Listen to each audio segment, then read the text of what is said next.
అందుకే కొత్త కొత్త డ్రామాలతో ఈ ముఖ్యమంత్రి వస్తున్నాడు. అవి కూడా నేను మాట్లాడతాను. సార్ జగన్ గారికి ఇలా దెబ్బ తగిలింది అంటే నన్ను ఏం చేయమంటారన్న? ఆయనకి కొంచెం మీరు త్వరగా కోలుకోవాలని ఇవ్వంటే ఏమో అది నిజమో అబద్ధమో నాకేం తెలుసు.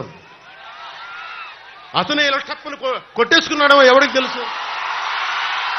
తెలియదు కదా. ఎందుకంటే కరెంటు పోయింది, దండలు ఉన్నాయంట, ఆ దండల్లో వాళ్ళే రాయిపెట్టి కొట్టుకున్నాడేమో, లేదు నిజంగా పోని ఒకసారి నాన్న పులి కథలాగా ఒకసారి చెప్తే బాగుంటుంది. ప్రతిసారి ఎలక్షన్ రాగానే జరిగితే నిజంగా పులి వచ్చిన నాన్న పులి కథలాగా అబద్ధం అనుకుంటాం.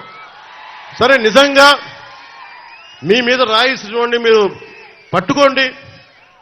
ఎదురుగా పొడిచిన వ్యక్తినే ఈ రోజు వరకు మీరు పట్టుకోలేదు. జైలు నుంచి అతను బెయిల్ ఇప్పించారు 5 సంవత్సరాల తర్వాత. కోడికత్తి వ్యక్తినే.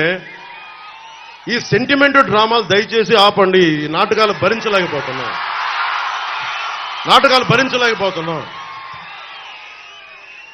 నేను వచ్చేటప్పుడు నా మీద పోలిన రాళ్లు పడతా ఉంటాయి. మనకి పీఆర్పీ టైంలో నేను ఖమ్మం వెళ్తా ఉంటే నా మీద రాళ్ల వర్షం. మా వాళ్ళందరికీ మోకాళ్ళు ఇరిగిపోయినాయి, నాకు ఈపుల మీద రాళ్లు పడ్డాయి. ఆ రోజున చెప్పుకోవడానికి మీడియా కూడా లేదు. మొత్తం కరెంట్ ఆపేశారు రాజశేఖర రెడ్డి గారి ప్రభుత్వం. మరి దెబ్బలు తిని మేము వచ్చాం. నా స్టేజ్లు కూల్చేశారు. కాదు, నేను ముఖ్యమంత్రి కొడుకుని కాదు కదా, ముఖ్యమంత్రిని కాదు కదా. మన కథలు ఎవరికి తెలియవు. జగన్ గారికి ఎంత రాగానే అయ్యయ్యో ఎంత బాధ జరుగుతుందండి, అయ్యయ్యో పాపం.